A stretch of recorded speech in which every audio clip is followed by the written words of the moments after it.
हमारे माता पिता, हमारे परिवार में जितने लोग रहते हैं और जितने हमारे मित्रगण हैं, उनसे भी हमें ये समस्या रहती है। लेकिन मुख्य रूप से यह समस्या उन लोगों को रहती है जो जीवन साथी बनने वाले हैं या बन चुके हैं, विवाहित व्यक्ति हैं। तो जो लाइफ पार्टनर होता है हमारा, बनने वाला हो या बन चुका हो, उनसे ये समस्या तो रहती है, यार वो मेरे को समझता नहीं है, वो मेरी फीलिंग्स समझती ही नहीं है। एक दूसरे को समझाने का प्रयास करते रहते हैं। हम चाहते हैं कि वो हमें समझे, क्योंकि कोई हमें जितना समझे तो दुख कम होगा, ऐसा हम चाहते हैं। बिल्कुल सही बात है।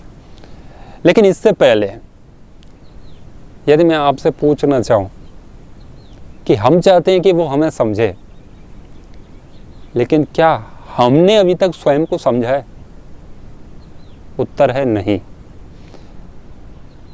जब हम स्वतंत्र हैं स्वयं को समझने के लिए, हमारे मन में क्या चल रहा है वो हमें अच्छे से पता है, वो सामने वाले व्यक्ति को नहीं पता है। तो हमें समझने में आसानी होगी या सामने वाले व्यक्ति को हमें समझने में आसानी होगी? सीधी सी बात है, हमें पता चल रहा है अंदर क्या है तो हम समझें अपने आप को, लेकिन नहीं समझते। इसमें हम स्वतंत्र हैं। अगर ट्यूबवेल चल रहा है, पेड़ भी है, बहुत कुछ है, मोर है, पता नहीं कितनी सारी चीज़ें हैं। अब इनको मैं अच्छी दृष्टि से देखूं या बुरी दृष्टि से देखूं, इसमें मैं स्वतंत्र हूं और मुझे कोई नहीं रोक सकता। नहीं है, शारीरिक रूप से हमें कोई परतंत्र कर सकता है, लेकिन मानसिक रूप से हम स्वतंत्र हैं। तो अपने मन को चाहे जैसे समझें, जिस तरीके से समझें, उसमें हम पूर्ण रूप से स्वतंत्र हैं। तो जिसमें हम स्वतंत्र हैं उसमें भी हमने अभी तक इस सुविधा का लाभ नहीं उठाया, अभी तक हम स्वयं को नहीं समझ पाए। तो जो व्यक्ति हमें समझने में परतंत्र है, उसे क्या पता हमारे मन में क्या है, तो वो हमें कैसे समझेगा, जबकि हम स्वतंत्र रहते हुए स्वयं को नहीं समझ पाते। विचित्र है ना। दूसरी बात, दूरी की दृष्टि से, मन है वो हमारे शरीर के अंदर है, तो ये निकट हुआ ना। सामने वाला व्यक्ति है वो बहुत दूर है हमसे, तो निकट की वस्तुएं बहुत अच्छे से समझ में आती है ना। तो उसकी संवेदनाएं जो निकल के आ रही हैं वो हमें पता चल रहा है, क्योंकि मन हमारे निकट है। तो जो निकट है उसको नहीं समझ रहे और दूर है उसको समझने का प्रयास कर रहे हैं और चाहते हैं कि वो हमें समझे। तो ही शिकायत है ना, रहती है ना, मैं उसको समझने का पूरा प्रयास कर रहा हूँ लेकिन मैं समझ नहीं पा रहा ये कौन सी दृष्टि का व्यक्ति है। मैंने कई बार इसको देखा है, पता ही नहीं चलता ये कौन सी टाइप का आदमी है। तो उसको समझने का पूरा प्रयास कर रहे हैं। और एक वो कि ये मुझे समझता ही नहीं है, ये दोनों ही बातें होती हैं, समझने और समझाने वाली। तो हम समझने में स्वतंत्र हैं और मन हमारा हमारे पास है, तब हम स्वयं को समझ नहीं पाते। तो दूसरा व्यक्ति हमें कैसे समझ सकता है? दूसरा हमको नहीं समझ सकता, तो वही नियम हमारे ऊपर लागू होता है, हम उसे कैसे समझ सकते हैं? ये हमारी नासमझी का ही परिणाम है कि हम चाहते हैं कि कोई हमें पूरा का पूरा समझे और हम किसी को पूरा का पूरा समझें। क्योंकि जब हम स्वयं को समझ जाएंगे ना, तो दूसरे को समझने के लिए प्रयास ही नहीं करना पड़ेगा। हम बस उसके हाव भाव देख के उसकी बात से पता चला लेंगे ये व्यक्ति क्या चाहता है। क्योंकि जो मूल प्रकृति है ना, वो सबकी एक जैसी है। सबके अंदर लालच है, सबके अंदर घृणा है, सबके अंदर लोभ है, थोड़ा किसी के अंदर बहुत योगी हो गया तो मिट जाएगा, लेकिन सामान्यतः तो ये रहता ही है।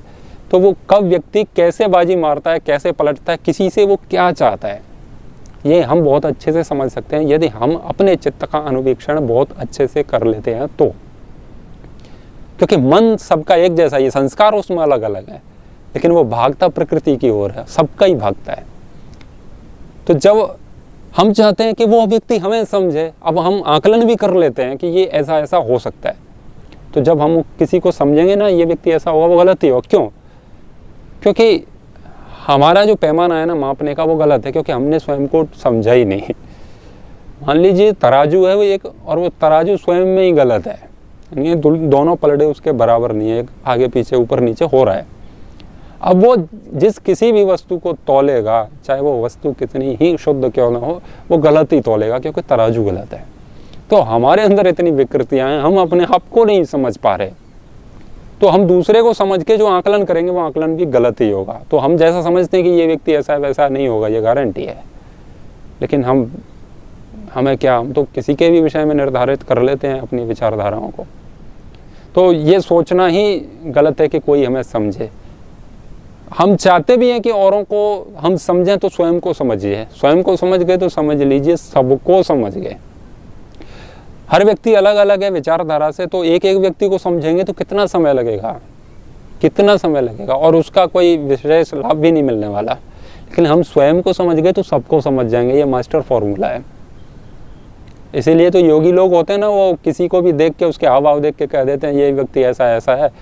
इसकी बात गौर से लें या ना लें, वो दोनों ही बातें बता देते हैं। आपका जीवन कैसा रहेगा वो बता सकते हैं आपके हाव भाव से, क्योंकि उन्हें पता है, वो बहुत अनुवीक्षण करते हैं। उसने मेरे साथ ऐसा किया, उसने मुझे धोखा दिया।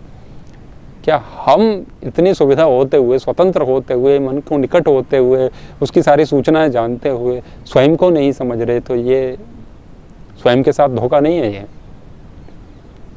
हम दूसरे को समझने का प्रयास कर रहे हैं जैसे समझ नहीं सकते, तो ये हम अपने आप को धोखा नहीं दे रहे हैं, ये जानते हुए कि स्वयं को समझना सरल है। हम क्या है ये हमको नहीं पता, लेकिन दूसरा व्यक्ति क्या है इस पर हम पूरा निबंध लिख सकते हैं। ये व्यक्ति ऐसा है, ये व्यक्ति ऐसा है, लेकिन हम क्या है वो हमें नहीं पता। और जिसे नहीं पता वो दूसरों के जीवन का आकलन करता है। बड़ी विचित्र बात है। तो शिकायतें नहीं किसी से भी, वो ऐसा है वो ऐसा है।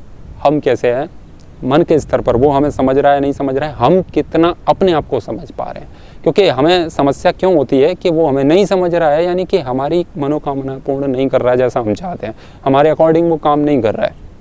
तो जब हम स्वयं को समझ जाएंगे तो पता चलेगा कि हमें ऐसा चाहना ही नहीं चाहिए कि कोई हमारे अकॉर्डिंग काम करे, क्योंकि हर व्यक्ति स्वतंत्र है। हम चाहते हैं वो व्यक्ति मेरी तरह बन जाए, पूरे तरीके से मेरी तरह बन जाए। हम चाहते हैं कि हम जैसा खाते हैं वैसा खाए, जैसा पहनते हैं वैसा वो पहने, हम जैसा सोचते हैं वैसा सोचे, हम अपने लिए जो उससे चाहते हैं वही वो हमें दे। ये गलत बात है। क्या हमारा जीवन जैसा है उससे हम 100% संतुष्ट हैं? अभी तक हम जैसे भी हैं क्या उससे संतुष्ट हैं? जब हम ही पूर्ण संतुष्ट नहीं है तो दूसरे व्यक्ति को हम वैसा बना भी लेंगे अपने जैसा, तो उसके जीवन में कौन सी क्रांति घटित हो जाएगी? क्योंकि तुम जिस स्टेज पे खड़े हो ना, उसी स्टेज पे उसको लाना चाहते हो, और तुम जिस स्टेज पे सुखी नहीं हो तो वो कैसे सुखी रहेगा? तो दूसरे को अपने जैसा बनाने का नहीं, 100% ये मेरे जैसा ही होना चाहिए, ये बहुत गलत बात है। तो स्वयं को समझने का प्रयास करें, सारी दुनिया समझ में आ जाएगी। और समझ में फिर यही आएगा कि औरों को समझने की हमको आवश्यकता ही नहीं है। तो इसीलिए उसने मेरे साथ ऐसा किया, उसने ऐसा किया, वो मेरे को समझता नहीं है, उसने मेरे साथ धोखा दिया। सबसे बड़े धोखेबाज हम हैं। यानी कि सुख का सागर अंदर भरा पड़ा है, अमृत कलश अंदर है, सारी चीज़ अंदर पड़ी है, और उसकी खोज बाहर कर रहे हैं। तो जो चीज़ हाथ में है और बाहर खोज रहे हैं, तो ये धोखा हम किसे दे रहे हैं? अपने आप को। तो स्वयं से बड़ा धोखेबाज तो कोई भी नहीं है। और हम कहते हैं उसने मुझे धोखा दिया है। धोखा हम स्वयं को तभी दे देते हैं जब हम दूसरे से सुख चाहने लगते हैं। विचार कीजिएगा, हम स्वयं से बहुत प्रेम करते हैं, हम स्वयं को दुख नहीं देना चाहते, उसके बाद भी हम अपने साथ धोखा कर रहे हैं, तो दूसरा व्यक्ति तो हमसे घृणा भी कर सकता है, हमसे लालच भी रख सकता है, लोभ भी रख सकता है, तो वो हमारे साथ कुछ गलत करेगा तो क्या गलत है? जबकि हम स्वयं को बहुत प्रेम करते हैं, उसके पश्चात भी स्वयं के साथ धोखा देते हैं। बहुत उलझन भरी दुनिया है। स्वयं को समझिए, सब समझ जाएगा। फिर कह रहा हूँ, धन्यवाद।